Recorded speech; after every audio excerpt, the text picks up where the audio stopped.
김지의 돌직구쇼에 오신 여러분 반갑습니다. 김지입니다. 저는 오늘도 저희 돌직구쇼 오픈 스튜디오 앞에 나와 있습니다. 오늘 아침 기온은 어제보다 더욱더 떨어지고 바람까지 불어서 체감온도 너무 춥습니다. 건강 조심하시기 바라겠습니다. 이 추위에도 대선 주자들 아랑곳하지 않고 열정적인 대선 유세 이어가고 있는데 서로를 향한 날선 비판과 비난도 오갔던 어제 하루였습니다. 잠시 후에 이야기 전해드리겠습니다. 저는 비가 오나 눈이 오나 매일 아침 이곳에서 여러분을 기다리겠습니다. 김지의 돌직구쇼 지금 라이브로 시작합니다. 잠깐만요.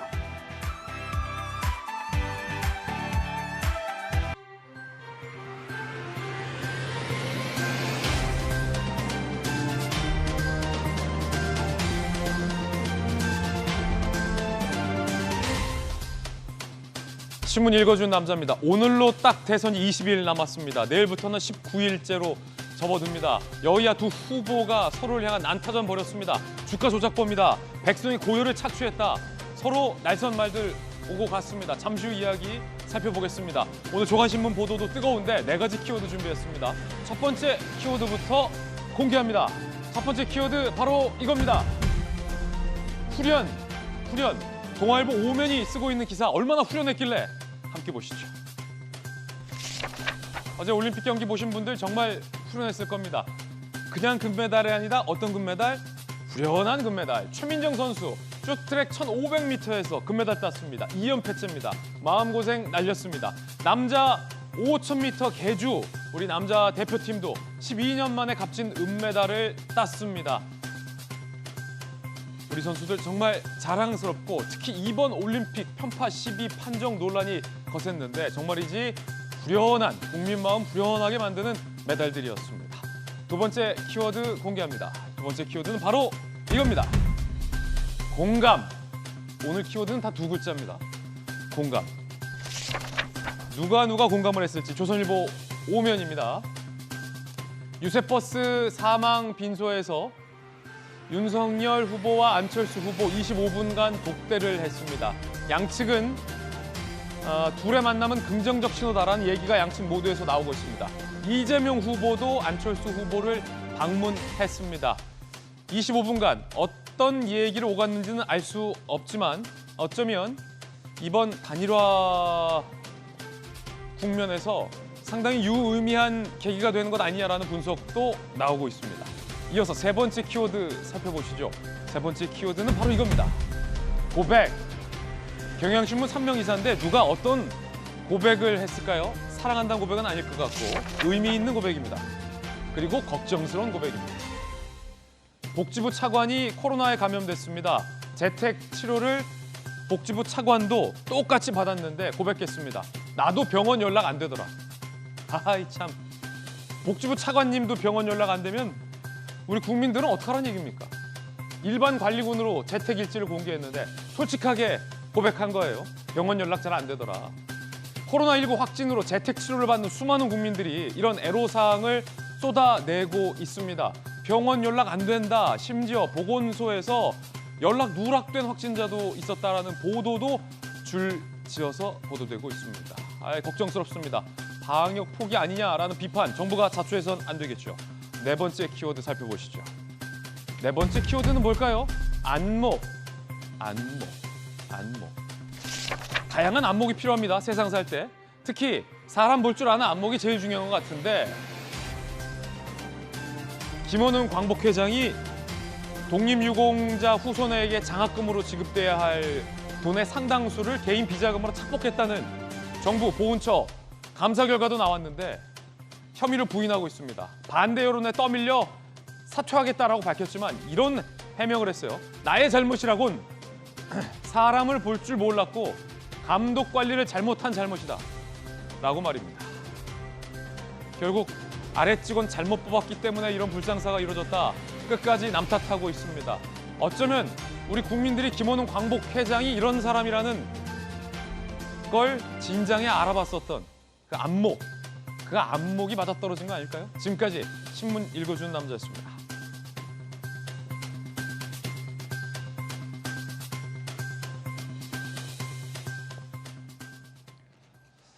너무 춥습니다. 오늘 아침에 건강 조심하시기 바라겠고요. 강추위를 뚫고 온 전문가들 소개해드리겠습니다. 강력계 형사 출신의 변호사 박성배 변호사님, 국민의힘 선대본 공보실장 박정아 실장 나오셨습니다. 민주당의 청년 국회의원 이재명 후보의 복심 전용기 의원, 청와대 출입기자 출신의 베테랑 기자 이재명 선임 기자 나오셨습니다. 모두 어서 오세요. 추운데 잘 오셨습니다. 대선이 오늘로 20일밖에 남지 않았습니다. 내일부터 19일째로 접어드니 정말 대선 얼마 안 남았습니다. 얼마 안 남은 시간만큼 후보들의 열기도 뜨거운데 특히 서로를 향한 난타전 계속 이어지고 있습니다. 첫 번째 이야기의 주제가 바로 그겁니다. 함께 보시죠. 주가 조작, 백성 약탈. 와, 셉니다. 조작, 약탈. 서로가 서로를 향해서 난타를 주고받았습니다. 그뿐만이 아닙니다. 이재명 후보는 윤석열 후보를 향해서 정치보복이라고 비판했고, 윤석열 후보는 이재명 후보를 향해서 국민을 기만하고 있다라고 비판했습니다. 이 이야기 직접 들어보시죠.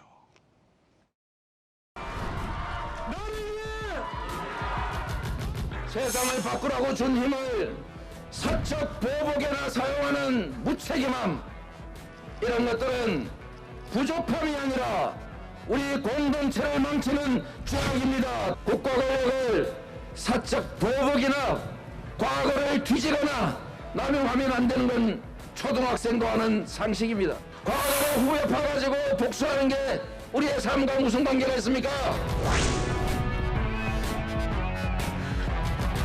부정부패는 정치 보복의 문제가 아닙니다. 저 윤석열 그런 보복 같은 거 생각해 본 적도 없고 하지도 않을 것이니까 그런 엉터리 프레임으로 우리 위대한 국민 현혹하지 마십시오.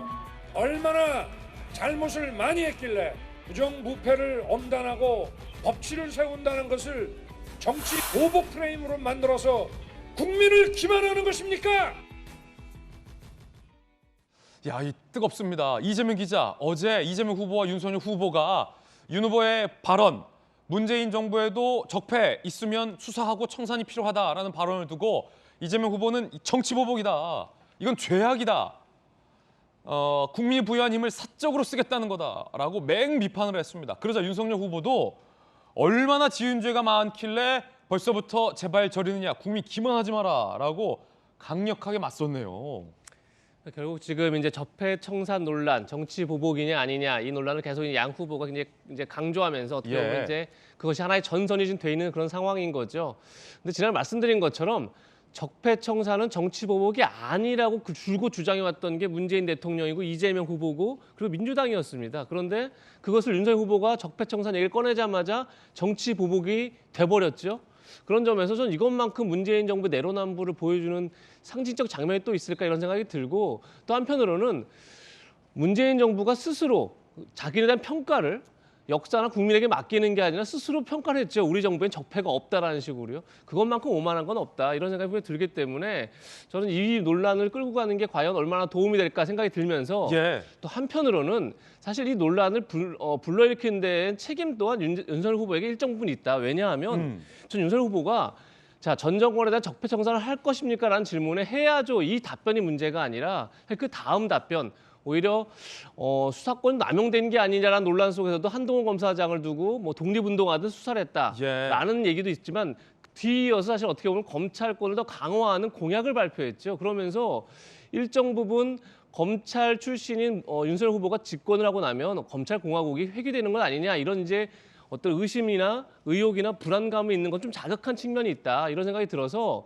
자, 문재인 정부에서 검찰 개혁이 검찰의 독립성을 훼손한 검찰 개혁이었다 이런 비판과 그럼에도 불구하고 검찰 수사권 남용을 막는 검찰 개혁이 필요하다는 건 사실 별개의 문제인데, 그것을 이제 윤석열 후보가 어떻게 보면 검찰 개혁의 필요성과 현 정부의 검찰 개혁이 잘못됐다는 것을 좀 혼동하면서 그것을 같이 가져가는, 그러니까 마치 검찰 개혁이 잘못됐기 때문에 검찰은 개혁이 필요 없다 이런 식으로 가면 안 되는데 이제 그렇게 만든 측면들이 좀 있다. 그런 점에서 저는 윤석열 후보도 검찰 개혁에 대한 의지는 다시 한번 좀 밝혀야 되지 않나 이런 생각도 같이 듭니다.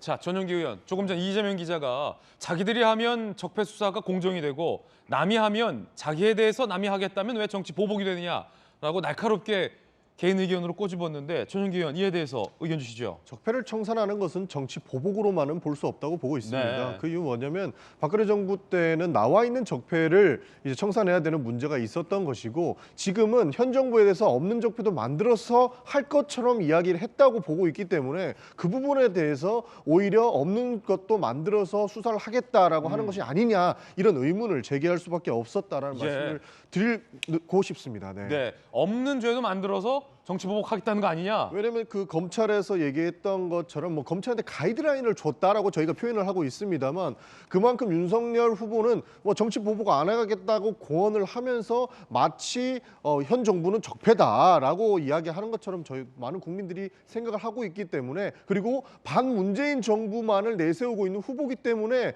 저희는 그렇게 생각할 수밖에 없다는 말씀을 드리고 그래서 저희가 말씀드리는 것은 그 현재 나와 있는 문재인 정부에 나와 있는 적폐는 그 유일한 적폐는 윤석열 후보 하나밖에 없다. 저희는 그렇게 주장하고 있는 것입니다. 자, 지금 초장부터 센 발언들 나오고 있습니다. 문재인 정부에 나와 있는 적폐 하나는 윤석열뿐이다. 없는 죄도 만들어서 보복하는 거 아니냐라는 전용기 의원의 강력한 의견. 자, 박정하 실장님 어떠십니까?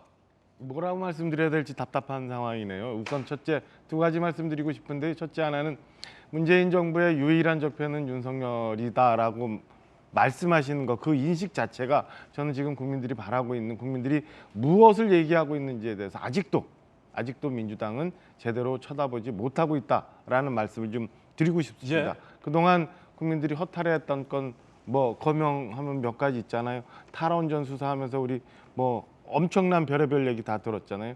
울산시장 선거 개입 관련해 갖고 지금 이상하게 돌아가는 거 봤잖아요. 그다음에 국민들 뭐 개개인의 돈 얘기하는데 라임 옵티머스 어디로 가갖고 있는지 우리 보고 있잖아요. 그런데 그런 거 수사 제대로 하자고 했는데 수사팀 해체하면서 인사보복하면서 검찰총장 축출해내면서 결국엔 국민들 이렇게 분노하게 만들고 오늘날의 야당 대선 후보 윤석열을 만든 게 문재인 정부라고 저는 생각합니다. 그런데 아직도 유일한 적폐가 윤석열이다라고 생각하는 인식 자체가 굉장히 잘못돼 있다. 나를 좀 돌아봤으면 좋겠다. 이재명 부장 말씀 주신 것처럼 이게 그 지긋지긋했던 위선 내로남북의 아주 결정체인 거 아닌가라는 생각이 우선 하나 좀 들고요. 두 번째는 아니 뭐가 그렇게 두려워요? 아니 잘못된 부분이 있으면은 그거 걷어내서 그거 고쳐가고 사회가 발전해 나가자고 얘기하는 게 그게 뭐가 두려워서 이렇게 마치 문재인 정부를 모두 적폐로 몰아간 양 온 정부에 있는 사람들이 온 민주당 사람들이 다 모여서 그런 얘기를 해요. 저는 엄연히 이거 보면은 원론적인 얘기라고 당연한 얘기를 한 걸 청와대가 일부러 개입을 해서 이렇게 사태를 키우면서 프레임을 만들었다고 생각을 합니다. 굉장히 의도가 있었던 개입이라고 생각하는데요. 그 안에 도대체 뭘 감추고 싶어서 뭐가 두려워서 이렇게까지 하고 있는지 그리고 전 국민들이 뭐 지금 조사상으로 나타내고 있습니다마는 그 발언이 지금 정치보복으로 막 몰아가고 있는 상황임에도 불구하고 비슷비슷하게 나오는 것 자체가 저는 이 객관적인 판단이 어떻게 돼 있는지를 말해주는 증거라고 생각을 합니다. 자, 뭐가 두려워서 재발절인 거 아니냐? 그거부터 답변을 먼저 드리겠습니다. 뭐가 두렵냐? 그러니까 문재인 정부가 적폐가 많기 때문에 두렵냐? 이렇게도 읽으실 수 있겠지만 저희는 그렇게 주장하는 것이 아니고요. 검찰 공화국이 되는 것이 국민들은 두려워할 수밖에 없는 겁니다. 옛날부터 나왔던 문제가 무전 유죄, 유전 무죄라는 것이죠. 그러니까 없는 것도 만들어서 할 수 있는 것이 수사권을 남용할 수 있는 지금 가지고 있는 검찰의 권력이기 때문에 이 부분이 문제가 된다는 것이고 조금 전에 이재명 기자께서 정확하게 짚어주셨는데 검찰이 지금 잘못하고 있는 부분들을 바로잡겠다고 한 것이 검찰 개혁이었는데 오히려 검찰은 잘못하고 있는 것이 없다. 오히려 수사권을 강화하고 검찰에게 힘을 실어줘야 된다라고 공약하고 있는 게 윤석열 후보입니다. 그러니까 문재인 정부의 적폐가 있기 때문에 두려워서 하기보다는 검찰 공화국으로 가서 검찰이 또 무소불위의 권력을 가지고 마구잡이로 국민들을 잡아들이거나 혹시나 다른 불상사를 만들 수도 있다라는 생각에 저희는 그것만은 막아야 되지 않나 그렇게 보고 있는 겁니다. 예, 오늘 초장부터 여야 간의 이견이 상당히 뜨겁습니다. 자, 이 논란 남은 대선 기간 동안 쭉 계속될 것으로 보입니다. 그런가 하면 윤석열 후보가 선거 유세 기간에 보였던 이 어퍼컷, 어퍼컷 동작을 두고 민주당에서는 저게 문재인 정부를 향한 한방이 아니냐라는 해석과 비판을 내놨습니다. 어제도 이 어퍼컷 동작이 나왔다고 하는데 함께 보시죠. 자, 어퍼컷. 윤석열 후보가 첫날에도 이어서 어제도 두 번째 어퍼컷. 응원단장처럼 어퍼컷. 지지하는 지지자들의 어떤 환호에 부응하듯 윤석열 후보가 굉장히 자 반대쪽으로도 어퍼컷. 에너제틱한 어퍼컷 동작을 연일 보이고 있습니다. 그러니까 왼손 오른손 다 어퍼컷이 가능해요. 두 차례씩 수차례씩 어퍼컷을 했습니다. 자, 그런가 하면 윤석열 후보 지지자들을 중심으로 윤 후보의 이 밝은 표정이 어렸을 적 사진 모습과 똑같다, 똑 닮이다. 자, 요런 비교 사진도 지지자들 중심으로 비교를 하고 있다라는 보도도 나오고 있습니다. 민주당에서 이 어퍼컷을 문제 삼았습니다. 진성준 의원, 유세 대부분 문정부 비판, 그 끝에 어퍼컷 날렸다. 문정부 한 방 먹이겠다는 거 아니냐라고 비판을 했습니다. 성일종 의원이 자신감의 표현, 확대 해석할 필요는 없다라고 반박했습니다. 그러니까 지금 진성준 의원은 이 오른쪽으로 어퍼컷 한 번, 그리고 또 오른쪽으로 어퍼컷 두 번, 그리고 반대 왼쪽으로 또 두 번 하는 게 문재인 정부를 향해서 어퍼컷, 이 어퍼컷이라는 게 사실 복싱 기술인데 밑에서 턱을 가격하는 거 아니겠습니까? 이 어퍼컷이 제대로 들어가면 한 방에 훅 갈 수 있기 때문에 진성준 의원은 굉장히 이거 불편하게 봤어요. 자, 이거 문재인 정부를 향한 한 방이냐 아니냐 논란. 별 큰 논란은 아닌데 강력계 형사에게 물어봐야 될 것 같습니다. 어퍼컷, 이거 진성준 의원 해석대로 문정부에 대한 어퍼컷입니까? 어퍼컷 자체에 대해서 비판하는 것은 다소 과다하다고 보여집니다. 예. 그러니까 열렬한 지지자들의 환호에 호응하는 자신의 제스처에 불과해 보이고 히딩크 감독도 저거 했었잖아요. 이를 두고 정치적 의미를 굳이 부여할 필요까지는 없어 보이는데 다만 윤 후보가 최근에 적폐 수사 강조를 했던 부분과 이미지가 오버랩되면서 이러한 행동 자체가 문 정부를 향해서 어떤 위해를 가하겠다는 의미로 해석되는 것 아니냐는 의견을 내놓고 있는 것 같습니다. 그렇지만 그런 의견까지 나아가는 것은 다소 과도해 보이기는 합니다. 사실 여야 모두에게 문제 제기를 하고 싶은 부분은 사실 정권이 교체되면 그동안 협조하지 않던 참고인들도 진술을 하기 시작하고 자료를 제공하면서 풀리지 않던 수사가 그래요? 해결되는 경우가 들어 있습니다. 이는 부인할 수 없는 현실입니다. 그렇지만 그와 별개로 대통령이 되고자 하는 사람이라면 법과 원칙에 따른 수사를 강조하는 정도, 즉 수사기관이 눈치 보지 않고 수사를 할 수 있는 환경을 조성해 주는데 그 역할이 그쳐져야 합니다. 그렇지 않고 적폐 수사를 지나치게 강조하다 보면 수사기관으로 하여금 잘못된 메시지를 전달받게 합니다. 혐의가 드러나지 않음에도 불구하고 굳이 문제가 있는지를 살펴보고 일부 드러난 작은 문제를 크게 부풀리는 것이 성과인 양 잘못 메시지가 전달될 가능성이 다분합니다. 네. 이 부분과 관련해서는 윤석열 후보도 메시지를 전달할 때 적절하게 정제된 표현을 할 필요가 있고 아마 그 이미지가 이 어퍼컷 세레모니와 겹쳐지면서 다소 과장된 비판을 받고 있는 것 같은데 그 행동 자체는 어떤 메시지를 전달했든지 간에 굳이 비판받을 행동 같아 보이지는 않습니다. 그렇군요. 이재명 후보는 이제 파란색 운동화를 신고 점프 콩콩콩 하는 또 어떤 표효의 장면을 보여주기도 했었죠. 어제에 이어서 오늘 어퍼컷과 점프 콩콩 함께 보내드렸습니다. 그런가 하면 이재명 후보와 또 윤석열 후보가 이 설전을 벌인 또 다른 대목이 있습니다. 지금 계속 혈전입니다. 두 번째 대목, 두 번째 장면은 이겁니다. 그 왜 자꾸 마스크 벗냐? 방역수칙 위반이다라고 이재명 후보가 지적을 했고 그런가 하면 윤석열 후보는 민주당 후보가 지금까지 입으로만 호남 발전을 외친 건 아니냐라고 비판을 했는데 이 대목, 이 장면 지금 살펴보시죠.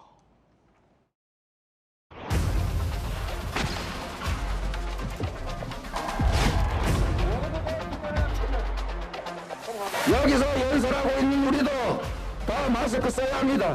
특히 지위가 높고 권력이 클수록 작은 규칙도 더 잘 지켜야 하는 것이 바로 공정한 나라 아닙니까? 그런데 수없이 지적하는데도 왜 자꾸 마스크 벗어서 판명위원을 높이는 겁니까? 누구라고는 얘기하지 않겠습니다만 사실이 있습니까, 여러분? 얼마나 선거 때만 되면 이거 준다 저거 준다 해놓고 수십 년 동안 뭐 많이 달라진 게 있습니까? 전국 발전했습니까? 이제 믿을 수 있습니까? 속는 것도 한두 번입니다.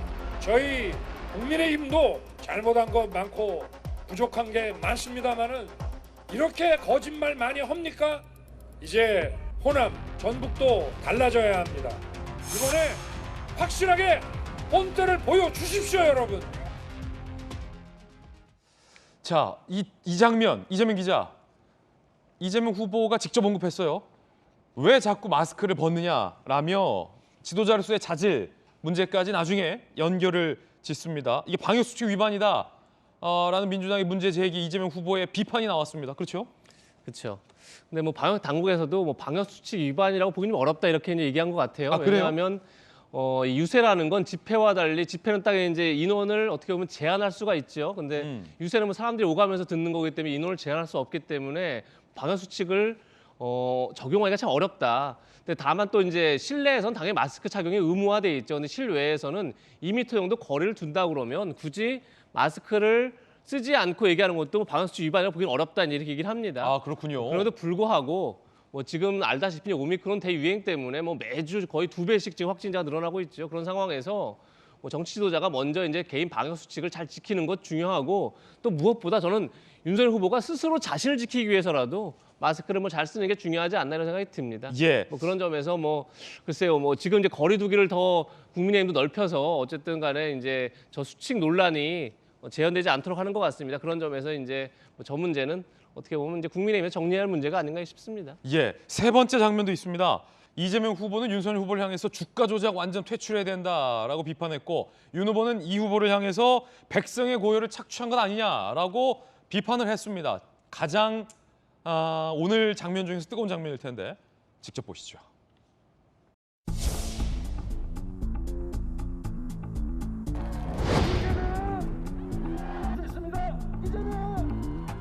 서민들은 힘겹게 하루하루를 살아갈 때 누군가는 법을 어겨가면서 주가 조작이나 하고 땅 부정 투기나 하고 이러고도 살아남을 수 있는 나라가 정상이 아닙니다. 통정거래해가지고 조작을 하니까 믿을 수가 없어요. 인간이처럼 주가 조작을 해도 처벌이 안 돼요. 아는 사람이라고 봐주고 복잡하니까 수사하다가 그냥 말아버리고 미운 놈만 골라가지고 수사해서 보복하니 주식시장을 누가 믿습니까? 그렇게도 우리 충북 도민 청주 시민 3억 5천만 원 부른 사람이 8,500억을 가져가고 1조 가까이 가져간다면 그게 부정부패 아니면 뭐겠습니까? 대장동에 땅을 수용당한 사람, 여기서 아파트 사서 들어온 입주민 다 착취하고 약탈당한 거 아닙니까? 이 돈이 누구 돈입니까? 백성의 권원 아닙니까 이것이? 이런 사람을 공당의 후보로 내세우고 나라가 잘 돌아가겠습니까? 민주당 사람들 선거 때 국민 속이는 거 하나는 올림픽 금메달감입니다. 가장 뜨겁게 맞붙었던 순간이었습니다. 이재명 후보는 윤석열 후보 부인 김건희 씨의 주가 조작 의혹 문제를 거론하며 주가 조작 퇴출해야 한다. 어려운 수사는 포기하고 미운 수사만 골라 해서 정치 보복했다라며 윤석열 후보를 이재명 후보는 직격을 했고, 윤 후보는 대장동 국민 백성 고열을 빨아먹은 거다라고 비판을 한 대목입니다. 여야 후보를 대신해서 이 스튜디오에서도 각자 의견 들어보겠습니다. 먼저 전현기 의원. 네. 여기도 바로 얘기하면 돼요. 예. 그 김건희 씨의 주가 조작 문제는 굉장히 큰 거죠. 그러니까 시장 경제에 혼란을 가지고 올 수 있는 거고, 어떻게 보면 좀 심화됐을 때는 붕괴를 가지고 올 수도 있는 문제입니다. 그래서 주가 조작은 정말로 개미들의 고열을 빨아먹는 그런 형태이기 때문에 절대로 해서는 안 된다고 생각하고. 이거 지금 윤 후보의 말을 돌려준 거예요. 오히려 주가 조작이 고열을 빨아먹은 거다. 그렇죠. 주가 조작을 해서 사실 개미들이라고 불려오는 그 주식을 하는 국민들이 굉장히 어려움을 느끼고 있는 것이죠. 거기에 피해는 실제로 국민들이 졌던 것이죠. 그리고 그 윤 후보가 후보 얘기하는 뭐 백성들 고요를 빨아먹었다라고 이야기를 하지만 본인도 거기에 대해 자유롭지는 않다고 생각을 합니다. 왜냐하면 김승호 의원실에서 밝힌 바에 따르면 3년 동안 특수활동비 147억 원을 썼다는 거 아닙니까? 그러니까 본인은 그 특활비에 대해서 해명도 하지도 않고 어떻게든 대장동을 끌고 와서 대장동의 이익을 마치 이재명 당시 시장이 가져간 것처럼 이야기하고 있는 것은 굉장히 적절치 않다. 저희는 그렇게 보고 있습니다. 예, 윤 후보야말로 백성의 고요를 빤 거 아니냐라는 전윤기 의원의 비판. 자, 박정원 실장님. 늘 말씀드리는 거울 효과를 저는 이재명 후보 측에서 좀 생각해 봐야 된다고 저는 생각을 합니다. 주가 조작에 대해서 지금 2년 동안 탈탈탈 털면서 수사를 했는데 부르지도 못할 정도로 수사가 없잖아요. 내용이 없어서 그렇다고 생각을 해요. 그렇지 않으면 지금 아까 저희가 뭐 검찰공화국 얘기하고 뭐 여당에서는 그렇게 얘기합니다만 사실은 검찰의 권력을 정치 권력이 이용하려다 보니까 이런 일이 생겼는데 지금 검찰 재판단에는 최소한 재판단에는 정치 권력이 다 장악하고 있거든요. 예. 그런 검찰이 수사를 했는데도 안 나와요. 주가 조작이라는 거에 대해서 아무것도 안 나와요. 민주당이 얘기하는 것처럼 무슨 뭐 몇 개월 동안 거래가 40여 차례 있었다고 하는데 몇 개월 동안 40여 차례 거래 가지고 주가가 조작이 됩니까? 저는 이해가 안 돼요. 주가 조작 뭐 그렇다 치고 이거 이렇게 저렇게 양보한다고 칩시다. 자, 그러면 국민들이 낸 세금 가지고 소고기 사 먹고 초밥 사 먹고 예. 뭐 복직 가서 뭐 했다는 거 이건 뭐예요? 이건 주가 조작급하고는 틀린 거예요. 내가 낸 세금을 가지고 일하라고 했더니 그걸 가지고 딴 데 썼다면은 이걸 어떻게 설명할 거예요? 주가 조작 맨날 얘기해봐야 사실은 이재명 후보가 이렇게 쓴 거에 대해서 나오는 거고요. 특활비 얘기하는데 그건 검찰 가서 물어봐야지. 검찰에 이미 자료 다 남아 있을 거예요. 검찰총장 재직 시절에 썼던 특활비는 검찰 가서 물어봐야지 왜 이미 검찰 나온 후보 보고 증거를 대라고 얘기해요. 이미 그동안 있었던 관리에 따라서 검찰에서 사용을 했었고 검찰이 자료가 남지 검찰이 확인하면 되는 거지. 그걸 가지고 물타기 하려고 자꾸 특활비 얘기하는 건 저는 옳지 않다고 보고요.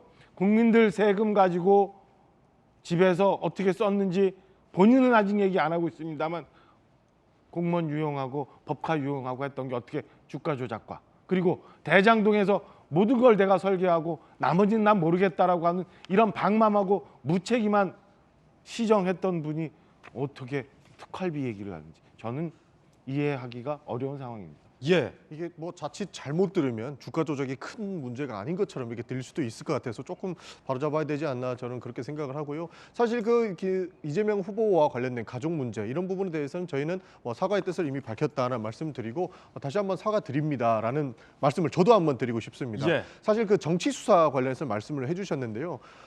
정치 수사라고 하면은 저희도 할 말이 많을 수밖에 없는 게 실제로 그 윤석열 후보의 장모가 굉장히 많은 의혹을 가지고 있지 않습니까? 땅을 사들였다가 뭐 LH부터 보상을 많이 받아서 수백억 원의 이익을 남겼다. 그리고 통장 그 잔액을 조작을 해가지고 또 문제가 남았다. 뭐 이런 의혹들이 굉장히 질비한데 이런 부분들이 윤석열 검찰총장 때는 이루어지지 않았다는 것 아닙니까? 이러니까 선택적 수사라는 이야기를 할 수밖에 없는 것이고요. 오히려 그때 추미애 법무부 장관이 수사 지휘권을 발동을 하면서 장모 수사라든지 김건희 씨의 수사가 이루어졌던 범을 비춰보면 이것이 검찰 권력이 우리한테 미치는 영향들이 굉장히 클 것이고 정말로 바로잡아야 할 뭐 주가 조작 의혹이라든지 그리고 땅 투기 의혹들 그리고 통장 거래 잔고 뭐 조작 의혹들 이런 것들 밝히려면은 사실 윤 후보가 공약하는 그 검찰 공화국을 향해 가는 공약들이 굉장히 위험하지 않나 이런 생각을 저는 지울 수가 없다 이렇게 말씀드리고 싶습니다.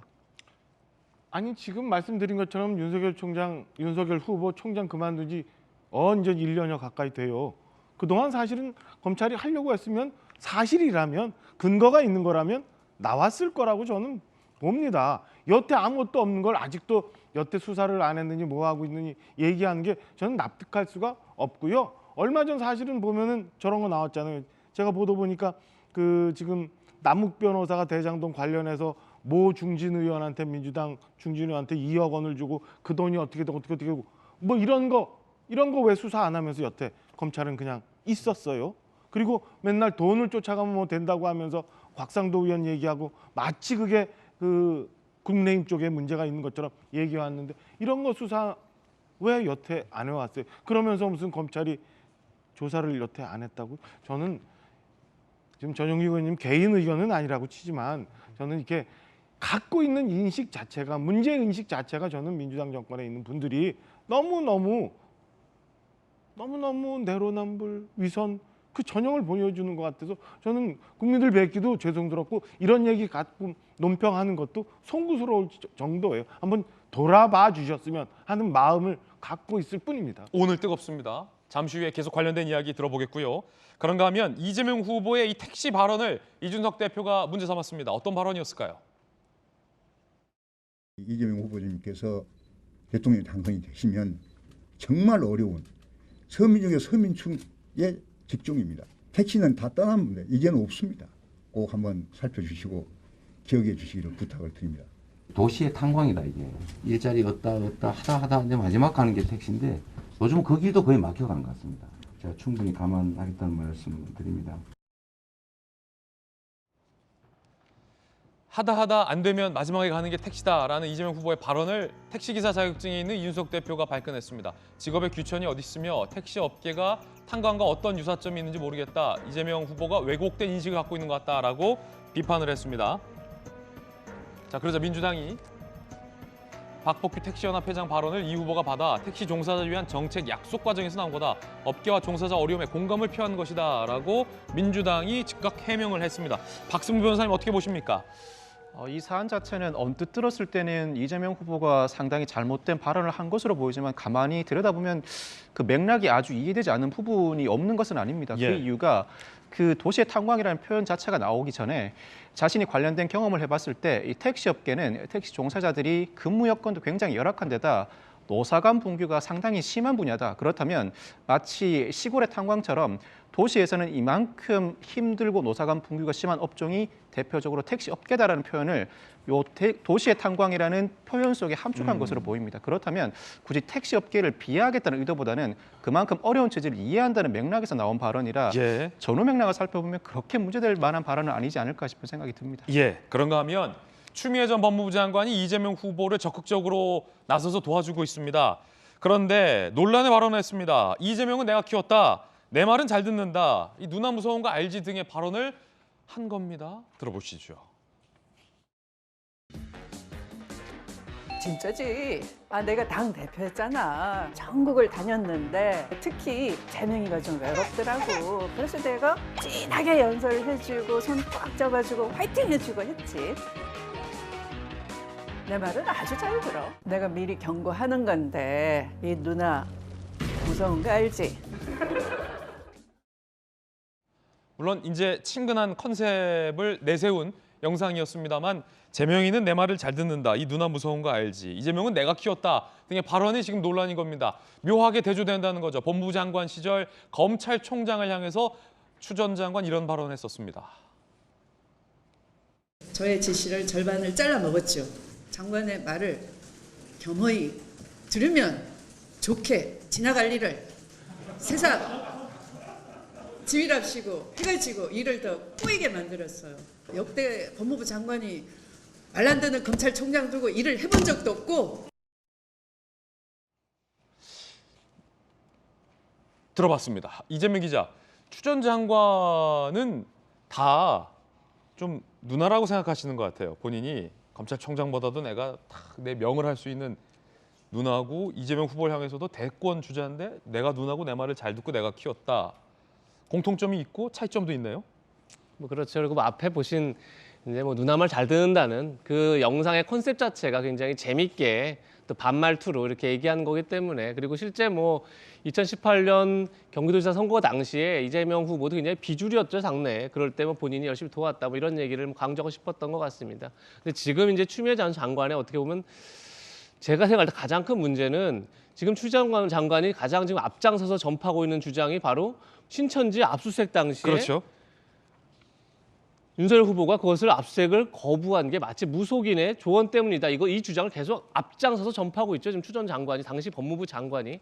그런데 누가 보더라도 당시에 보건당국이 압수수색에 반대했다는 건 보건당국의 공식 브리핑에도 나오는 내용입니다. 그리고 심지어 민주당 출신의 보건복지부 장관 정책보좌관은 당시에 신천지 명단을 입수할 때 어떤 글을 SNS에 쓰냐면 경기도의 뜻밖의 상황 때문에 명단을 입수하는데 어려움을 겪었다 이런 표현을 씁니다. 아, 그렇습니까? 경기도의 뜻밖의 상황이 바로 뭐냐면 이재명 당시 경기도지사가 신천지에 대한 강제 조사를 했던 상황을 뜻밖의 상황이라고 명시한 겁니다.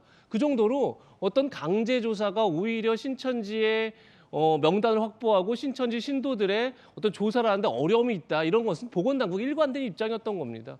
그걸 제가 볼 때 뻔히 알고 있는 추미애 전 장관이 확인되지 않은 사실을 전파하는 데 앞장서고 있는 겁니다. 이건 굉장히 큰 문제죠. 왜냐하면 문재인 정부의 법무행정이 어떤 국가의 정의를 바로 세우고 법치를 실현하는 데 활용된 게 아니라 오히려 거꾸로 거짓 선동에 이용된 것 아니라는 의구심을 법무부 장관이 자초하고 있는 겁니다. 그런 점에서 전 저렇게 재미있는 영상을 찍는 것 자체 문제 없지만 법무부 장관이 당시 상황을 뻔히 알면서 저렇게 신천지 압수수색이 마치 무속인 때문에 안 한 것처럼 하는 건 굉장히 큰 문제가 있다. 이런 말씀을 꼭 드리고 싶습니다. 예, 이재명 기자의 개인적 견해까지 들어봤습니다. 심상정 후보 발언도 준비가 되어 있습니다. 안철수 후보 이야기는 잠시 후에 전해드리겠고요. 심상정 후보의 유세 대목인데 직접 한번 들어보시죠.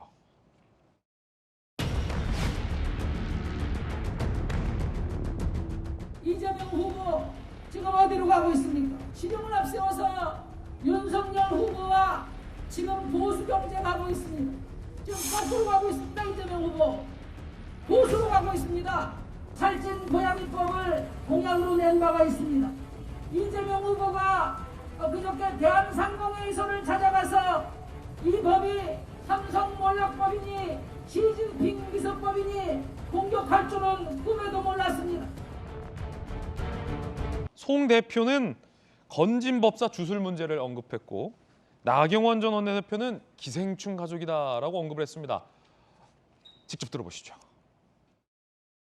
윤석열 후보가 걸핏하면 국민이 불러낸 후보다 그래서 나는 선거 때 저렇게 할 수도 있겠구나 했는데 서울중앙지검장 시절부터 건진법사하고 야심을 품고 준비를 해왔다는 게 드러난 것이 아닌가. 국민이 불러낸 후보가 아니라 건진법사와 주술이 불러낸, 이건 소환 사주 사건이 아닌가.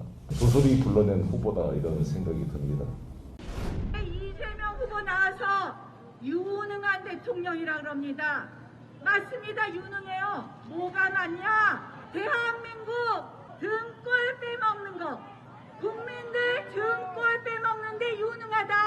이런 사람한테 나라 맡기면 우리 대한민국 국민 등골 빼먹지 않겠습니까, 여러분?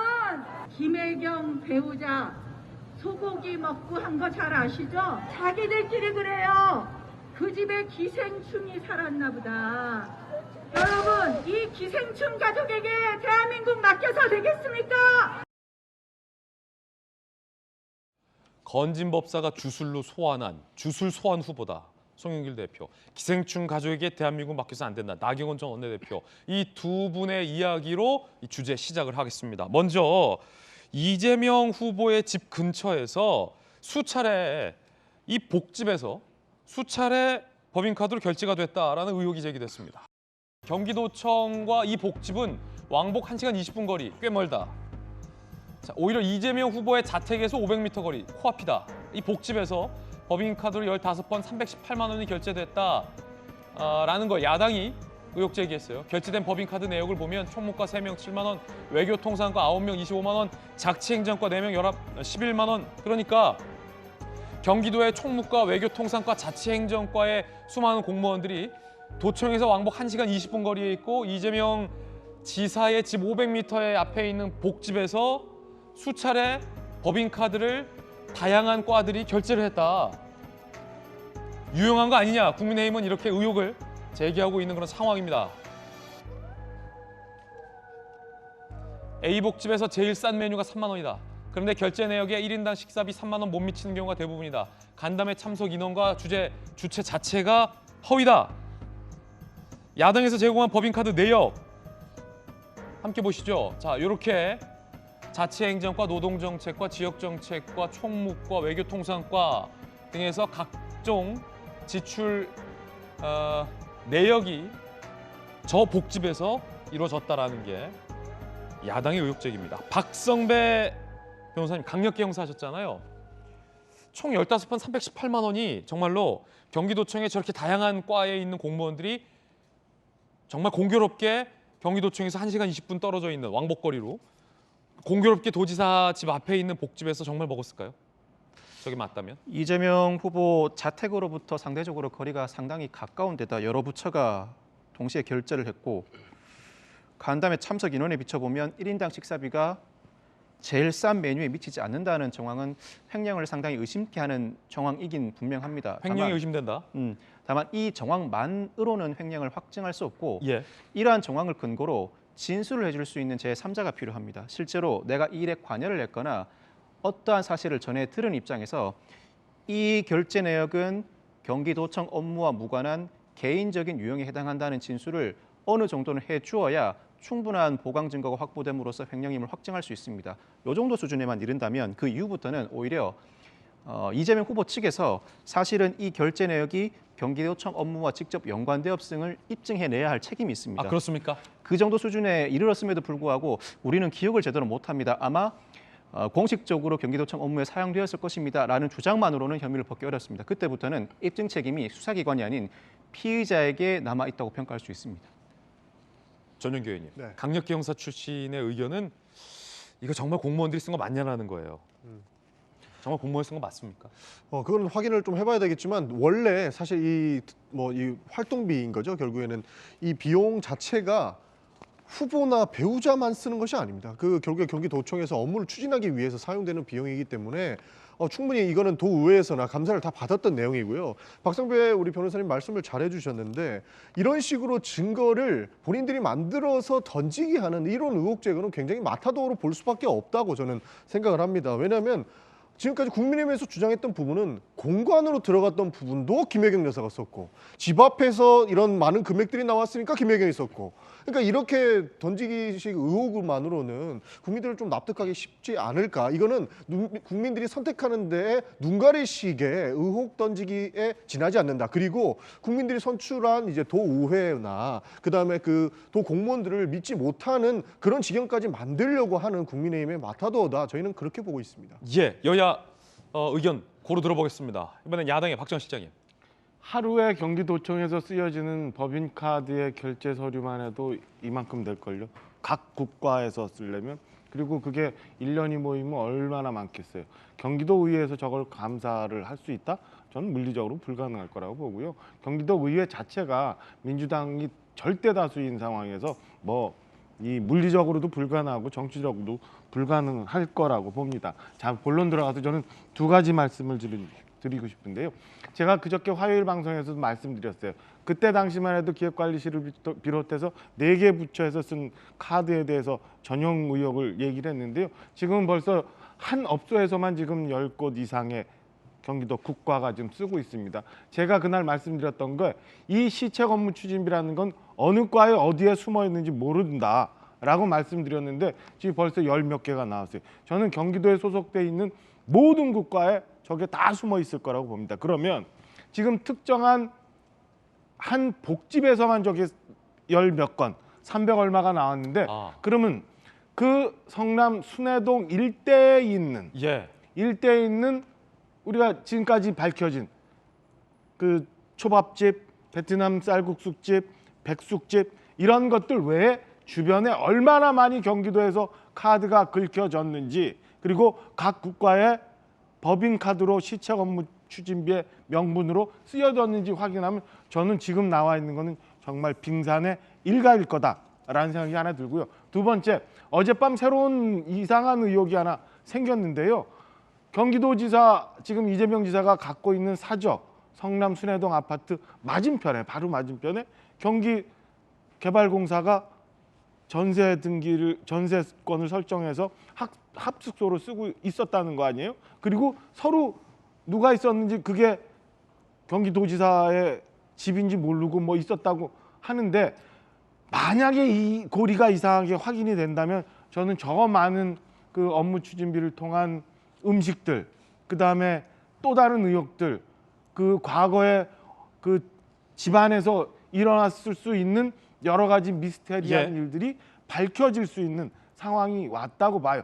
그래서 이제는 저는 이게 단순히 김혜경 씨의 문제로 국한되는 게 아니라 이재명 지사의, 이재명 후보의 실질적인 민낯이 혹여 잘못되면 드러날 수도 있는 그 수많은 것들이 한꺼번에 무언가가 해결될 수 있는 아주 중요한 단계에 와 있다, 이런 말씀 좀 드리고 싶습니다. 예. 이게 뭐가 문제냐면은 그 윤석열 후보가 3년간 147억 원을 썼던 특활비와는 다르게 경기도지사의 업무 추진비는 모두가 볼 수 있게 공개가 되어 있는 겁니다. 근데 그 공개된 내용 중에서 몇 개만 가지고 와서 짜집게 해서 의혹을 제기했기 때문에 저희는 문제 제기를 할 수밖에 없는 것이고요.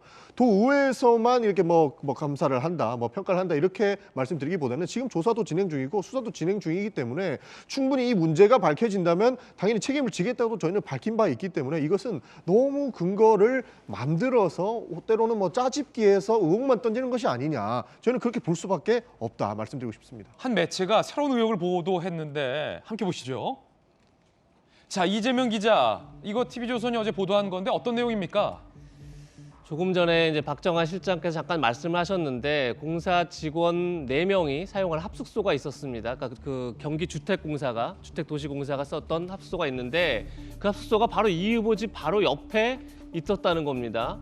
그런데 이 경기주택공사의 사장이, 따로 임명된 사장이 리틀 이재명으로 불렸을 정도로 이재명의 최측근 변호사가 이제 공사 사장을 맡고 있었고, 그 집을 9억 5천만 원 전세 계약을 했는데 지금 이제 TV조선의 보도에 따르면 당시 비슷한 평수 매물이 더 있었지만 하필 이제 이재명 후보 집 옆에 그 전세 계약을 맺고 그 옆에 숙소를 얻었다. 근데 이것이 만약에 지금 이제 그 보도의 의혹은 이런 거죠. 주택도시공사의 그야말로 합숙소였다면 아무 문제가 없는 거죠. 그런데 지금까지 가장 크게 의심이 되고 있는 것 중에 하나가 김혜경 씨의 부탁을 받고 여러 차례 초밥이든 백숙이든 굉장히 많은 음식이 순회동 사저의 자택에 들어갔습니다. 그런데 저희가 이제 지난번에 들어봤지만 당시 배모 전 사무관뿐이 아니라 A 씨도 마찬가지고 A 씨 그 7급 그 A 씨 말고도 그 전에 같은 업무를 했던 사람도 매우 궁금했습니다. 이 많은 음식을 도대체 누가 먹지?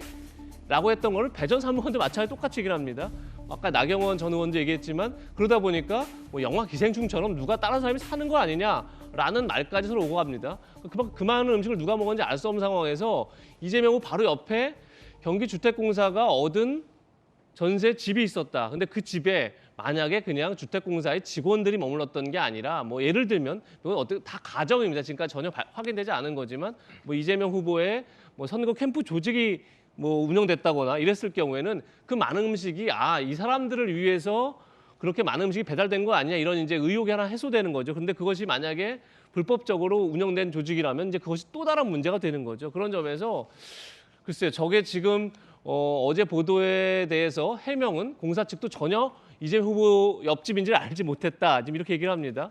사실 그런 기막힌 우연이 과연 존재하겠습니까? 그런 점에서 상식적으로 참 이해하기 어렵고, 그래서 과연 그 공사의 그 숙소가 정말 숙소로 쓰인 건지 아니면 다른 용도로 쓰였는지에 대해서 해명이 좀 필요한 상황이 아닌가, 이런 생각이 듭니다. 야, 요거는 강력기 형사한테 일단 먼저 물어볼게요. 정리하자면 TV조선이 단독 취재한 내용에 따르면 이재명 후보자 자택 옆집에 경기도 주택공사가 전셋집을 얻어놨더라.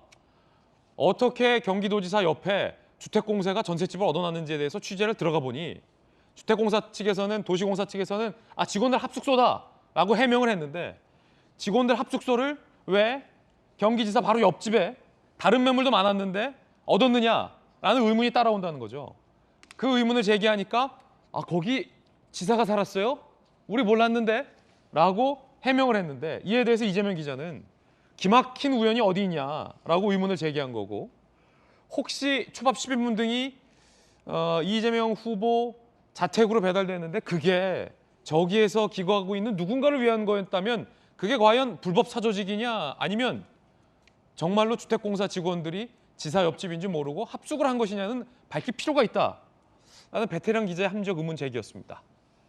자, 그럼 강력계 형사는 이 문제에 대해서 어떻게 보는지, 줄여서 주택공사에서 지사 옆집인지 모르고 우연처럼 그 집에 직원 합숙소를 운영했을 가능성 어떻게 보십니까?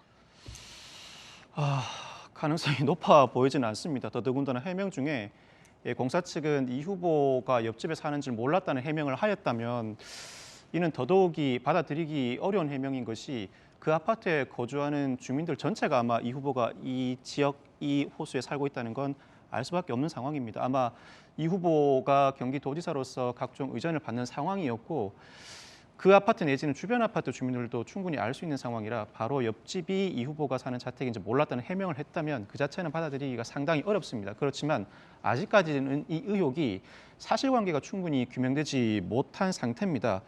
만약 공사 직원들에게 경기도 법인카드로 결제한 음식이 제공되었다면 그 자체도 경기도와 경기도 산하 조직이긴 합니다만 공사는 별개의 주체이기 때문에 그 행위 자체도 횡령에 해당합니다. 그렇지만 아직까지는 공사 직원들에게 경기도 법인카드로 결제한 음식을 제공하였다는 점이 사실로 밝혀진 상황은 아닙니다. 더더군다나 굳이 만약 음식을 제공했다면 그래야 할 이유가 있는지도 아직까지는 어느 것 하나 밝혀진 바가 없습니다. 왜 굳이 이 후보 자택 옆에 공사 직원들이 거주하는 합숙소를 두고 그들에게 음식을 제공했는지 추정할 수 있을 만한 이유는 여러 가지가 있습니다만 모두가 막연한 생각일 뿐 어느 하나 옆집에 공사 직원들이 합숙하고 있었다 그 이외에는 더 이상 밝혀진 상황이 없기 때문에 아직까지는 논평하기가 상당히 조심스럽습니다. 그러니까 저 많은 음식이 그 옆집에 있는 사람들에게 전달됐다라고 단정할 수도 없다. 이건 사실관계 파악이 안 된 내용입니다. 다 추정이에요. 자, 그리고 정말로 경기도 주택공사 직원들이 그 옆집에 있었는지 여부도 사실관계 파악을 해봐야 될 문제입니다. 그리고 나서 확인해봐야 할 것은 후보는 알고 있었는가? 라는 건데 전윤기 의원께 좀 물을 수밖에 없을 것 같아요. 후보는 본인의 자택 바로 옆에 주택공사 직원들의 합숙소로 운영됐다는 사실을 인지하고 있었습니까? 저는 인지 못한 걸로 알고 있습니다. 그래, 후보는 몰랐다. 그 이재명 경기도지사가 당시에 공사 합숙소가 어디에 있는지 그리고 지사가 이것을 관여할 내용도 사실 아니라고 저는 보고 있거든요. 그렇기 때문에 경기도 지사가 그 밑에 있는 산하 기관에 합숙소가 어디 있는지는 사실 알 수도 없고 알 필요도 없는 것 아닌가 저는 그렇게 보고 있습니다. 뭐 일례로 다른 굉장히 많은 공공기관들이 있죠. 그 공공기관들이 어디 합숙소가 있는지는 사실 알 수가 없다라는 말씀을 드릴 수밖에 없다는 말씀드리고 싶습니다. 예. 이재명 지사가 사실은 저 그 경기도 순회동의 사저에 산 지는 굉장히 오래됐습니다. 그리고 작년에도 저희 다 아시겠지만 선거운동이 시작이 되는 경기도지사 시절에 재활용 용품 버리겠다고 집에서 일부러 끌고 나와서 재활용 용품 분리수거하고 카메라 기자들 앞에서 백브리핑하는 화면도 여러분들 다 기억하실 거예요. 그런 상황에서 경기도 개발공사 합숙소에 있는 직원이 지사댁인지 몰랐다라고 얘기하는 것 자체가 이상하지 않나 싶은 생각이 들고요. 이미 모든 사람들이 지사의 집이라고 알고 있다면 경기개발공사에서 굳이 거기를 찾아 들어가서 그걸 합숙소로 쓸 이유가 없어요. 그럴 필요가 없어요. 오히려 지사 가까이 있으면 불편하기만 하지. 그래서 아마 실무직원이 챙겼다면 저는 멀리 관계없는 곳에 합숙소를 얻었을 거다.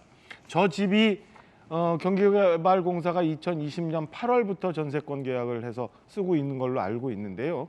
그 집이 2013년부터까지 집주인이 살다가 이후에 계속 전세 물건으로 돌아갔대요. 저는 그 경기개발공사 내지는 이 전세 물건 돌아간 건에 대해서 확인만 하면 그 전에 과연 이 집이 어떤 식으로 누가 전세권을 형성해 오면서 기거해 왔는지가 2020년 8월 이전 거도 다 나올 거라고 봅니다. 그러면 그 이전에 굉장히 많은 일들이 있을 개연성이 있고 혹여 우리가 궁금해했던 뭐 해경궁 김씨가 왜 그 집에서 나와 왜 그런 일들이 생기지라는 것도 어쩌면 풀릴 수 있는 단서가 될 수도 있다. 저는 그래서 이게 단순히 김혜경 씨 건에 대한 의혹뿐만 아니라 굉장히 큰 것을 암시할 수 있는 큰 것이 나올 수 있는 시작점이다라고 말씀드리고 싶습니다. 자, 물론 이제 해경군 김씨 건과 이것을 연결하는 것이 부적절할 수도 있고 단정할 수 없다는 말씀 사회자로서 한마디 드립니다. 네, 이거는 사실 이재명 지사가 그 당시 알았는지 몰랐는지 뭐 이런 전반적인 내용을 확인해봐야 된다고 말씀드렸던 것이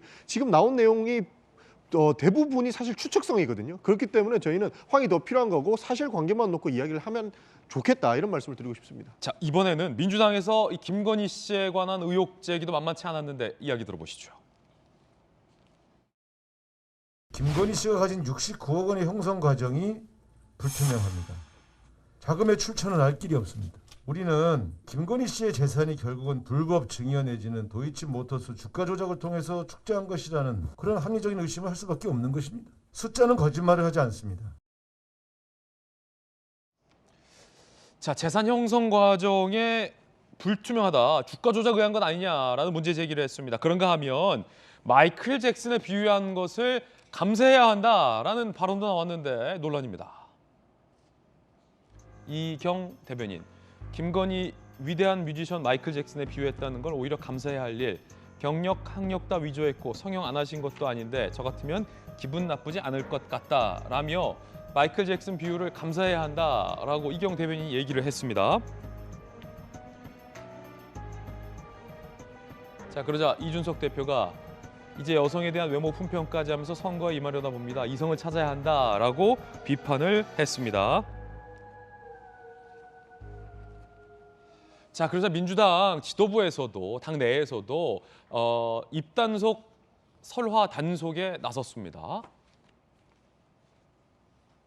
우상호 의원, 대변인들이 방송, SNS 등에서 지나친 언사로 논란, 국민 정서에 맞는 글과 말을 써라, 재발 시 인사조치 불가피해질 것이다라는 경고의 문구를 날리기도 했습니다. 이재명 기자, 지금 69억 원의 재산 형성 과정에 주가 조작이 있는 건 아니냐라는 의혹 제기인데 이건 뭔가 어떤 근거가 나온 겁니까 혹시? 근거는 없는데 어쨌든 간에 김건희 씨가 69억, 그 윤석열 후보 재산의 대부분이 이제 김건희 씨 재산인데 어떻게 형성했는지는 저도 굉장히 궁금합니다.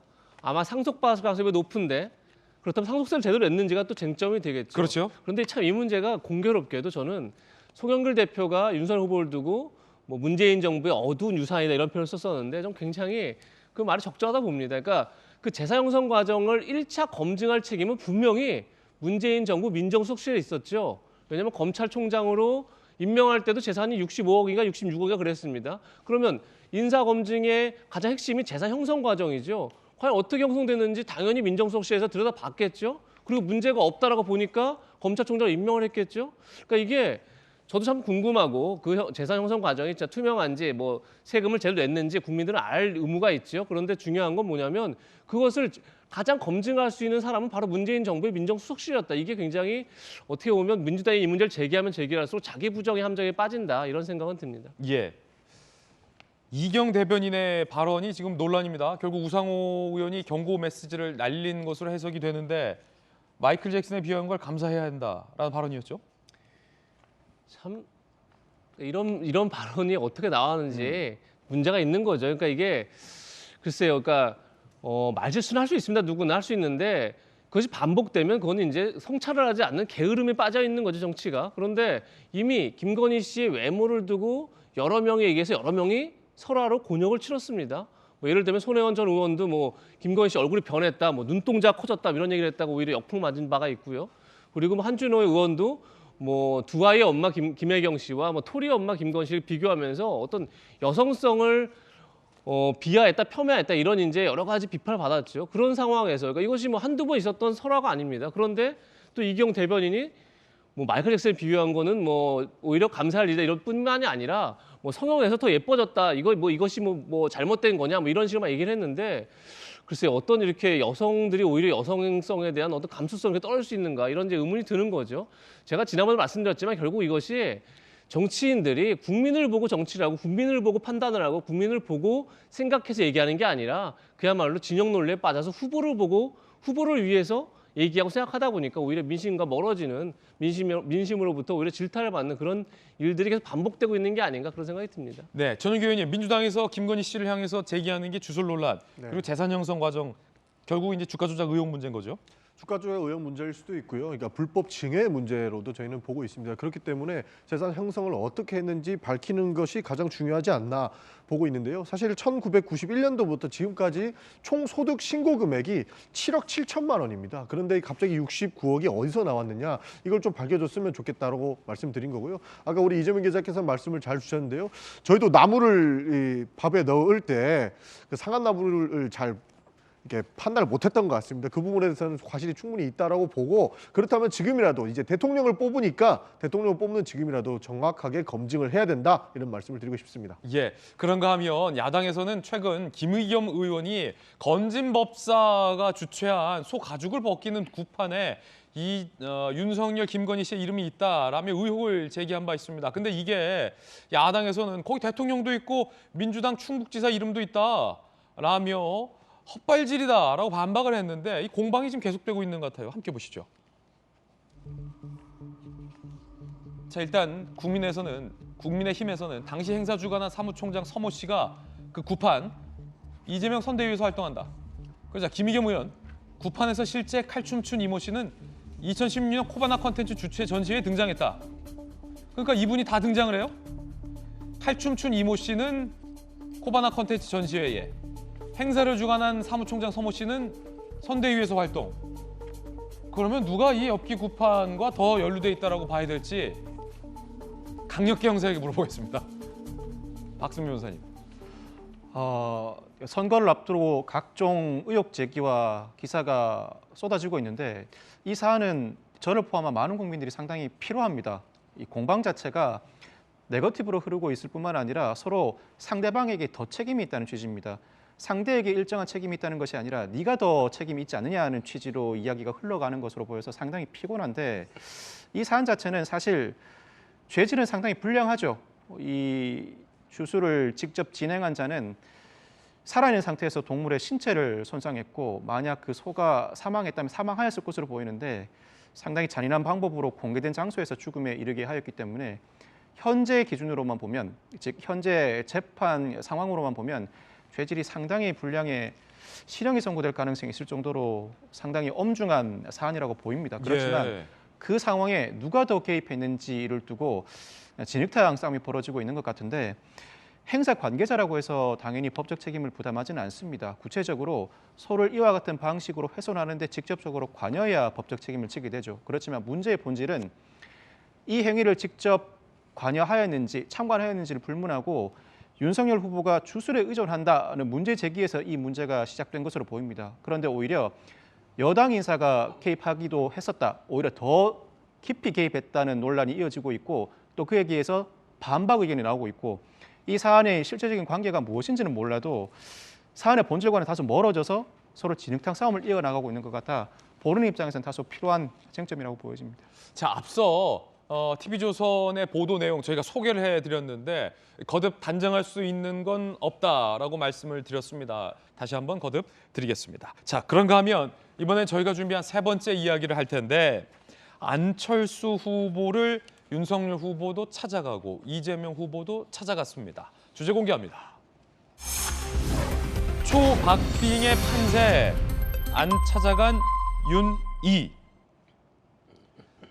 이제 대선이 정말 얼마 남지 않으면 여론조사도 못 보게 됩니다. 그때부터는 여론조사를 볼 수 없는 공표 금지 기간에 들어섭니다. 그 전에 실컷 봐두자고요.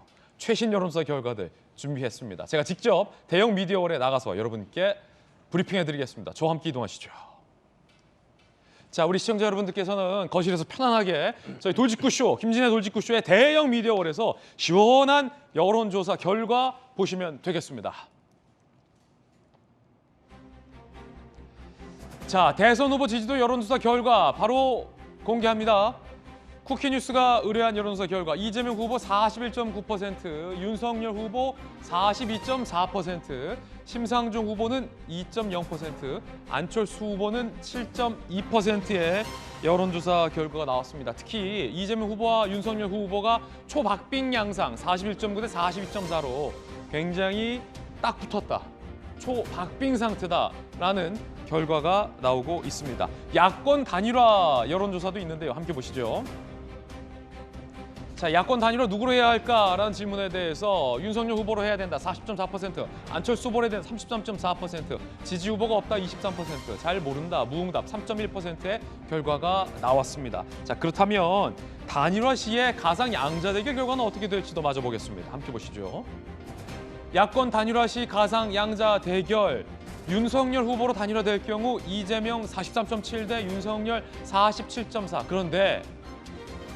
그런데 안철수로 단일화될 경우 쿠키뉴스 한길리서치 여론조사 결과 안철수로 단일화됐을 경우 이 여론조사 상에서는 이재명 40.4, 안철수 33.4로 안철수 후보로 단일화될 경우 이재명 후보에게 열세를 보이는 것으로 응답이 됐습니다. 이재명 기자,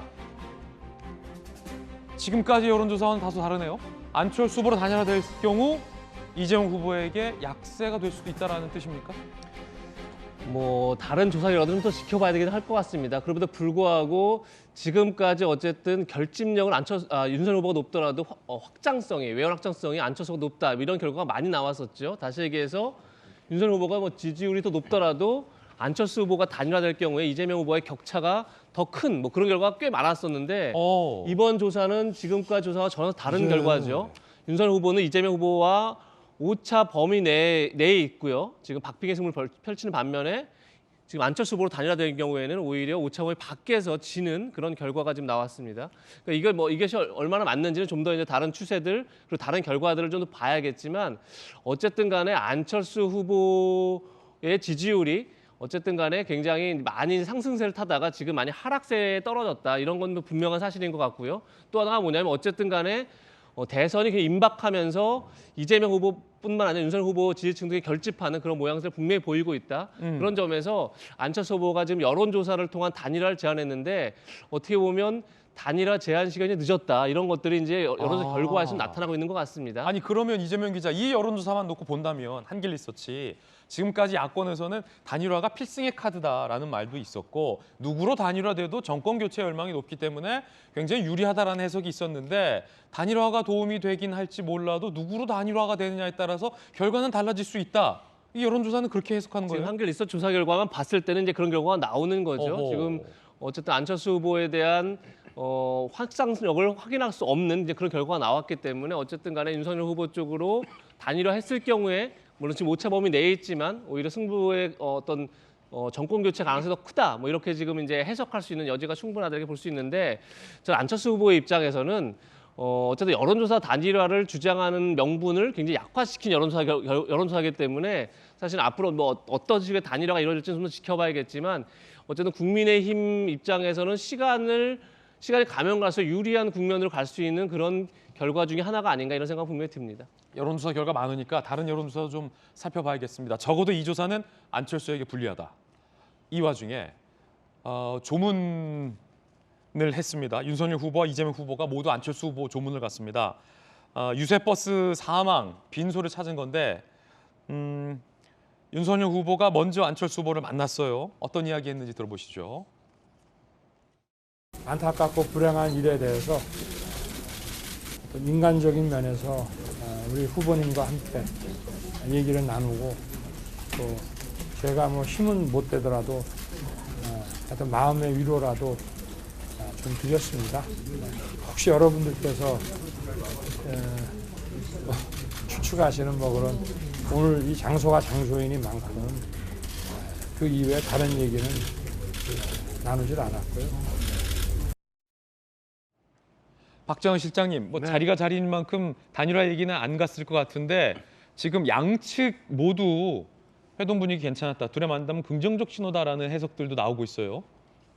어제 강원도 원주 유세를 마치고 바로 천안에 있는 빈소를 찾았죠. 후보 원주 유세할 때 박정원 대변인도 원주에서 같이 있었잖아요. 저 어제 후보랑 같이 유세 현장에 있었습니다. 아까 저희가 화면에서 어퍼컷 하던 그 화면이 원주 유세였는데요. 그 밑에서 달달달 떨고 있었습니다. 그 일정 이후에 이제 조문을 간 거다. 그 일정 끝나고마자 바로 원래는 서울로 올라올 예정이었는데 천안에 있는 빈소를 방문해서 유가족을 위로하고 저렇게 안철수 후보를 만났죠. 후보도 얘기를 했고 수행을 했던 우리 김병민 전주의 대변인도 다 아마 이 단일화 관련한 얘기는 없었을 거다라고 얘기는 했습니다. 근데 뭐 두 후보가 만나서 사실은 눈빛만 왔다 갔다 해도 얘기들이 사실은 진행이 되는 거니까요. 앞서 저희가 뭐 하나의 그 여론조사 결과를 봤습니다만 사실은 안철수 후보 쪽에서 제안했던 국민 경선을 통한 단일화라는 건 현실에도 잘 맞지 않고 상식적이지도 않은 상황에 양강 후보로 지금 결집도가 계속 높아지고 있는 상황이에요. 그래서 단일화를 통해서 안철수 후보가 갖고 있는 표가 굉장히 많이 그 산술적으로 높아지는 것보다는 윤석열 후보가 국민들한테 보여줄 수 있는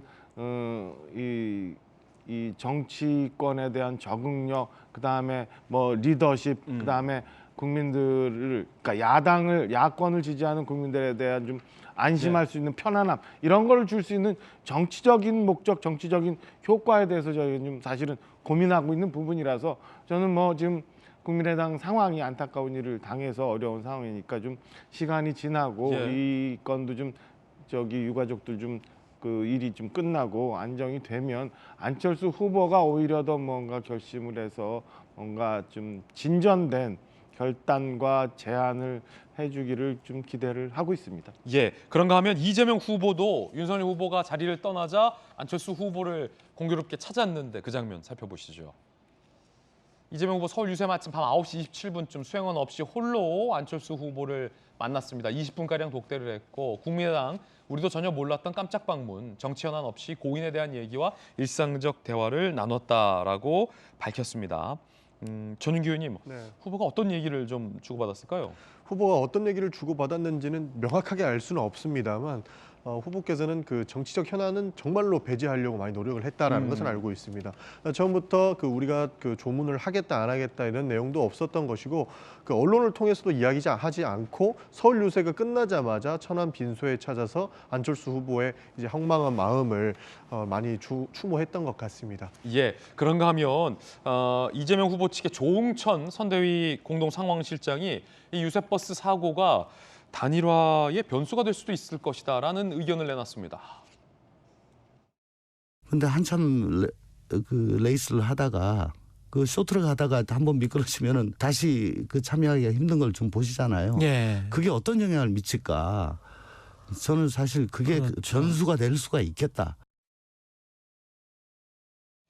자, 그런가 하면 이준석 대표가 지금까지 안철수 후보 단일화에 대해서 얘기했던 것과 사뭇 다른 태도의 이야기를 했습니다. 함께 보시죠. 자, 일단 5년 뒤에 대선 후보 제안 검토 설이 일었어요. 이재명 기자, 이거 어떤 내용입니까? 좀 소개를 해주시죠. 그러니까 국민의 생각은 이런 것 같습니다. 조금 전 여론조사 나왔지만 사실 여론조사를 위한 단일화를 한다는 것 자체가 지금 점점 안철수 후보한테 불리한 상황으로 가고 있는 거죠. 그런 상황에서 자, 안철수 후보가 완주를 한다면 시나리오는 두 가지입니다. 물론 이제 안철수 후보가 이기는 시나리오도 있겠지만 이제 그 가능성이 좀 낮다고 봤을 때 윤석열 후보가 이기거나 지거나 두 가지 시나리오가 있는 거죠. 근데 윤석열 후보 이기면 그럼 안철수 후보는 완주를 하고도 뭐랄까 정치적으로 얻는 게 아무것도 없는 거죠. 근데 만약에 지면 또 정권 교체의 실패에 대한 책임을 또 뒤집어 쓰게 되죠. 그런 점에서 어쨌든 단일화는 굉장히 중요하다. 안철수 후보의 정치적 미래를 위해 그것이 이제 국민의힘이 아마도 안철수 후보를 설득하는 첫 번째 논리겠죠. 자, 그 다음에 여론조사를 했을 경우에 지금 조금 전에 저희가 여론조사를 봤지만 여론조사를 통한 단일화에서 안철수 후보가 불리한 이제 분위기로 가고 있는 상황에서 질 경우에는 그야말로 또 새로운 걸 요구할 수 있는 분위기가 만들어지지 않죠. 그리고 어쨌든 여론조사 경선이라는 것도 또 하나의 선거입니다. 거기에서 졌다라는 또 굴레를 또 쓰게 되는 거죠. 그런 점에서 지금 국민의힘에 아마도 이제 안철수 후보를 설득한 논리는 자, 그런 식으로 또 하나의 멍해를 지지 말고 오히려 통 크게 정권 교체의 대의에 합류하고 그리고 정치적 미래를 모색하는 그런 방향으로 가야 된다. 이런 이제 설득 논리를 하고 있는 거고, 글쎄요, 뭐 5년 뒤에 대선 후보를 약속할 수 있는 사람이 누가 있겠습니까? 솔직한 얘기로 뭐 윤석열 후보가 대통령이 된들 5년 뒤에는 안철수 후보가 대통령 후보다라는 것을 사실 누구도 확답할 수 없죠. 오히려 그런 것보다는 뭐 경기도지사도 있을 수 있고 당대표도 있을 수 있지만 중요한 건 윤석열 후보가 안철수 후보의 정치적 미래를 위해서 내가 돕겠다라는 신뢰를 주는 거겠죠. 그런 점에서 글쎄 윤석열 후보가 지난번에도 뭐 10분간 얘기하면 뭐 단판 질 수 있다 이런 얘기를 했는데 아마도 그런 신뢰를 주는 쪽으로 계속 안철수 후보를 설득하는 그런 방향으로 가지 않을까 이런 생각이 듭니다. 예, 그러니까 차기 정부에서의 뭐 책임 총리나 뭐 광료 배분 이런 건 의미가 없고 안철수 개인 정치 커리어에 도움이 되는 게 무엇일까에 관련해서 뭐 경기지사 얘기도 나오고 여러 가지 이야기가 나오고 있는 것 같다. 흥미로운 이재명 기자 해석까지 들어봤습니다. 이번엔 다음 순서 뜨거운 소식 두 가지 정해봤습니다. 실루엣부터 살펴보시죠. 첫 번째 실루엣 공개합니다. 뭔가 SNS에 글을 올렸다가 삭제, 빛의 속도로 삭제된다는 말이 좀 빗싹 젊은 친구들 많이 쓰는 말인데 여야 모두에서 빗싹 글이 나왔습니다. 먼저 윤석열 후보 측에서 이재명 후보 유세차가 넘어지고 사고 난 것에 관련해서 조롱성 글을 올렸다가 삭제하는 일이 있었습니다. 이한상 고려대 교수가 이재명 후보 유세차가 저기 넘어졌는데 전복됐는데 선대본에 이한상 고려대 교수가 뭘 해도 안 된다는 게 이런 것. 저 짝은 서서히 침몰하며 닥쳤던 게 지붕 쳐다보는 일만 남았다. 그 유세차가 사고 났는데 조롱하느냐라는 논란이 일자 삭제를 했습니다. 자, 이렇게 유세차가 전복되는 정말 아찔한 사고가 있었군요. 자, 그러자 고용진 선대위 수석 대변인이 이거 부적절하다라며 비판했습니다. 자칫하면 위험할 수 있었던 사고 현장을 목전에 두고 경쟁당을 조롱하는 행위는 부적절합니다. 인간에 대한 기본적인 예의는 갖추기 바랍니다. 더불어 윤 후보는 정중하게 사과하기 바랍니다. 자, 박성무 변호사님, 그 글을 쓴 교수가 문제가 있다고 생각되니까 빨리 삭제한 건 아니겠습니까? 그렇습니다. 안철수 후보 측에서 사실은 이런 사망 사고도 있었으니만큼 아무리 상대 후보 차가 넘어져도 저거를 뭐 서서히 닥쳤던 게라는 말은 굉장히 부적절하죠. 민주당 유세 차량이 공직선거운동 개시일에 사고를 당했습니다. 이 지하차도가 낮았던 모양입니다. 유세 차량이다 보니 무대 장치가 설치돼 있었고 높은 차고로 낮은 지하차도를 지나가다 보니까 옆으로 전복되고 말았습니다. 운전자와 동승자가 병원에서 치료를 받았는데 큰 부상은 아닌 것으로 알고 있습니다. 다행이네요. 그렇다고 하더라도 어찌되었던 사고 당시에 당사자들은 얼마나 놀랐을 것이며 부상 정도가 현재는 중하지 않다고 해도 후유증이 얼마나 남을지 알 수 없는 상황입니다.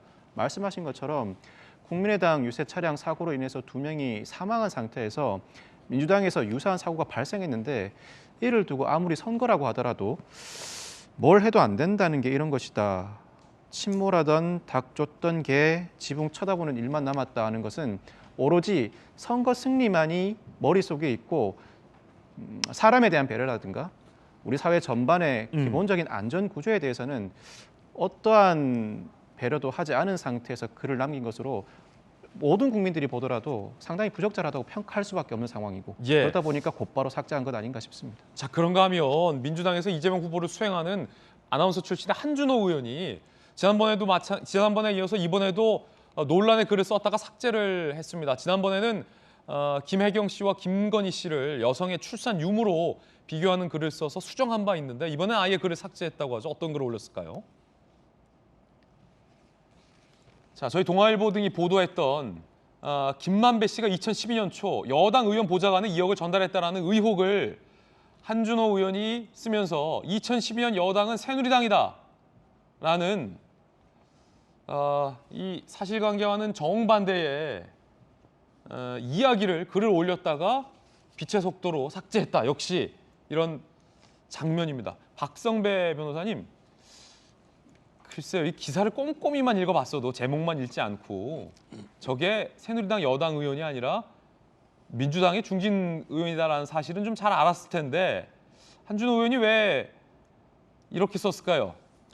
제가 생각하기에는 일부러 오독하지는 않았을 것이고 아마 많은 업무를 겪고 있는 와중에 바쁜 상태에서 일단 제목만 보고 전체적으로 내용을 꼼꼼하게 살펴보지 않은 상태에서 즉각적인 반응을 올리지 않았을까 싶습니다.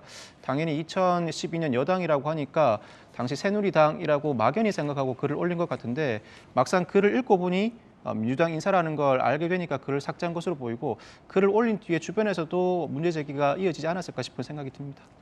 이 논란과 관련해서 국민의힘에서 이양수 수석 대변인의 발언 한번 들어보겠습니다. 화천대유 대주주 김만배 씨가 2012년 초 민주당 국회의원에게 2억 원, 민주통합당 출신 전 의원에게 1억 원을 각각 전달했다. 남 변호사가 관련 진술을 한 시점은 이미 지난해 11월이었습니다. 민주당 전현직 국회의원들이 수사 대상으로 오르는 상황이 되니 검찰에서 봐주기 뭉개기 수사로 일관하는 것은 아닌지.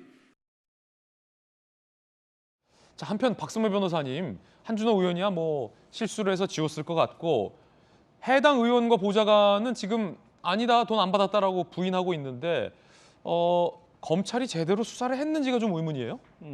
이 제보 자체는 그러니까 제가 이해하기로는 지난해 10월 정도에 네. 이루어진 것으로 알고 있습니다. 남욱 변호사가 김만배 씨로부터 돈을 전달했다는 진술을 들었다는 정도로만 제보가 이루어진 것으로 알고 있는데, 그렇다면 검찰 입장에서는 전 진술입니다. 즉 돈을 직접 전달했다는 사람의 진술이나 돈을 받았다는 사람의 진술이 아니라 돈을 전달해 주었다는 사람이 내가 전달했어라는 말을 했다는 말을 전에 들은 사람이 이야기를 하고 있는 상황이다 보니까 수사기관 입장에서는 직접 돈을 전달해줬다는 주체나 직접 전달을 받았다고 지목된 주체를 상대로 직접적인 조사를 해야 됩니다.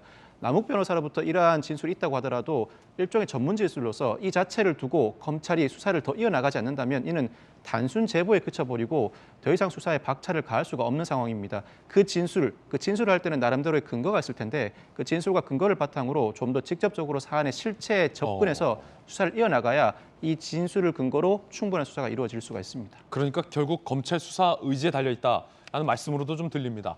두 번째 뜨거운 소식의 실루엣 공개합니다. 코로나19 확진자가 연이틀 9만 명대를 넘어섰습니다. 증가세가 만만치 않고 오늘은 과연 몇 명이 발생했는지 함께 보시죠.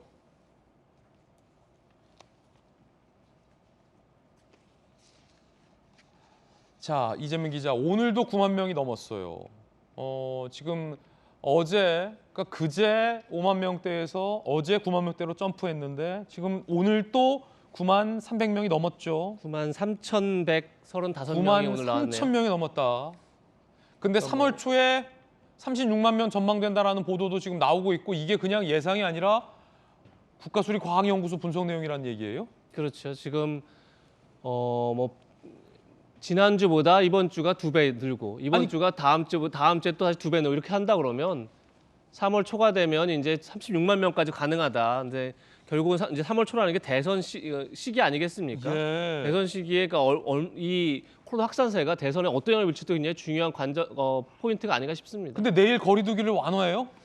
지금 아직 확정된 건 아닌데 내일 거리두기 완화안을 발표하는 얘기가 있습니다. 지금까지 6명이 오후 9시까지 영업하는 6명까지 그렇게 좀 돼 있는데 그 숫자를 늘리는 거야 아니면 영업시간을 늘리거나 이런 지금 방안을 검토하고 있다는 건데 글쎄요. 지금 정부 입장에서는 어차피 오미크론이라는 것이 사실 이 확산력을 막기가 참 어렵다. 그렇다 그러면 결국은 방역을 강화하는 것 자체가 큰 의미가 없다 이렇게 볼 수도 있는 건데 또 이제 아직 정점에 달하지 않았다. 아까 얘기한 것처럼 다음 달에 36만 명까지 가능하다 이런 이제 그런 그 예측치가 있기 때문에 지금 오히려 방역 고삐를 조여야 된다 이런 의견도 있는 것 같습니다. 그것이 맞서고 있는데 내일 어떤 결정을 할지 한번 봐야 될 것 같습니다.